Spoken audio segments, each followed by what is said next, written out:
अस्सलामुअलैकुम नाज़रीन, खुश आमदीद। आपके अपने चैनल राज़े इत्मीनान में एक बार फिर हाज़िर हैं। आज की वीडियो में हम एक ऐसी कहानी सुनने जा रहे हैं जो ना सिर्फ दिल को छू जाएगी बल्कि ज़िंदगी को देखने का ज़ाविया भी बदल देगी। अक्सर हम समझते हैं कि माजी की हर खुशी, हर गम, हर दर्द और हर लम्हा याद रखना ज़रूरी है, लेकिन क्या वाकई ऐसा ज़रूरी है? ये कहानी एक परिंदे की है, मगर इसके अंदर हमारी ज़िंदगी का आईना छुपा हुआ है। आखिर में आपसे सिर्फ एक सवाल करूँगा, क्या आप हाल में जी रहे हैं या अभी भी अपने माजी में दफन हैं? ज़माना कदीम में एक नहायत हसीन परिंदा जंगल में रहता था।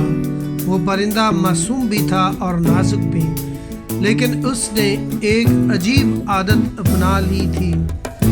जो भी तजर्बा या लम्हा इसके साथ गुजरता, चाहे खुशी का हो या गम का, वो इसे छोटे पत्थरों पर लिखकर एक थैली में महफूज कर लेता था। शुरू में ये अमल परिंदे को बहुत खुशी देता।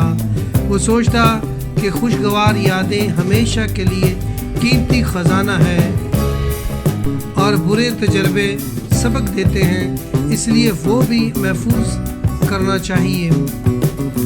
वक्त गुजरता गया, हर दिन नई यादें, नई कहानियाँ और थैली में नए पत्थर। इब्तिदा में परिंदा खुश था, लेकिन रफ्ता रफ्ता थैली भरने लगी। अब ये बोझ इसकी परवाज़ को कमज़ोर करने लगा। पहले वो आसमान को छूता था, अब मुश्किल से चंद कदम ऊंचा उड़ पाता था। लेकिन परिंदा बाज़िद था कि ये ख़जाना एक दिन काम आएगा। वो ये समझ नहीं पा रहा था कि ख़जाना नहीं, ये उसके पर जलाने वाला बोझ है। एक दिन इसकी मुलाकात जंगल के एक दाना उल्लू से हुई। उल्लू ने परिंदे से पूछा, ऐ नन्हे परिंदे, तुम ये थैली क्यों उठाए फिरते हो? परिंदे ने फ़ख्र से कहा, इससे मेरी ज़िंदगी का हर लम्हा है, हर खुशी, हर गम, हर सबक। उल्लू ने उदासी से कहा, लेकिन क्या तुम हाल में जी रहे हो या सिर्फ कल के बोझ के साथ उड़ रहे हो? परिंदा उल्लू की बात समझ ना पाया, मगर जब वो दोबारा उड़ा, इसे पहले से भी ज़्यादा बोझ महसूस हुआ। परिंदे ने सोचा, शायद उल्लू दुरुस्त कह रहा है, लेकिन ये यादें कैसे छोड़ूं? ये तो मेरी ज़िंदगी है। हफ्ते गुजर गए, थैली भर गई, पत्थर बाहर निकलने लगे। परिंदा अब उड़ भी नहीं सकता था, सिर्फ ज़मीन पर घसीटता हुआ चलता था।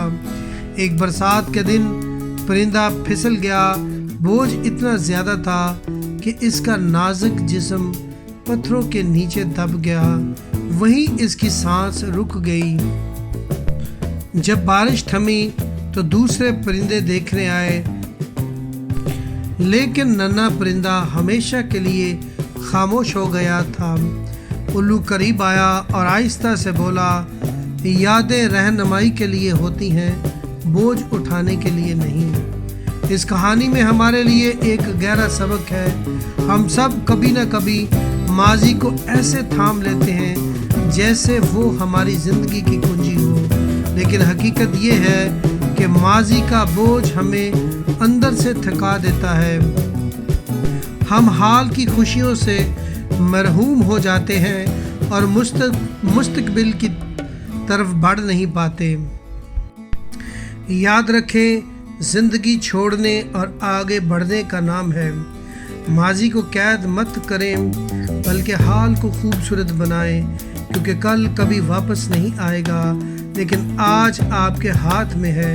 नए ख्वाब देखें, नए तजर्बे करें, मुआफ़ करें, भूल जाएं और आगे बढ़ें। राज़े इत्मीनान को अगर आप चाहते हैं कि ये कहानी दूसरों तक पहुँचे, तो वीडियो को लाइक और शेयर करें और हमारे चैनल को सब्सक्राइब करें, ताकि ऐसी मज़ीद कहानियाँ आप तक पहुँचती रहें। मैं फिर मिलूँगा एक और सबक आमूज़ कहानी के साथ। तब तक शुक्रगुजार रहें, सब्र करें और ज़िंदगी में आगे बढ़ते रहें।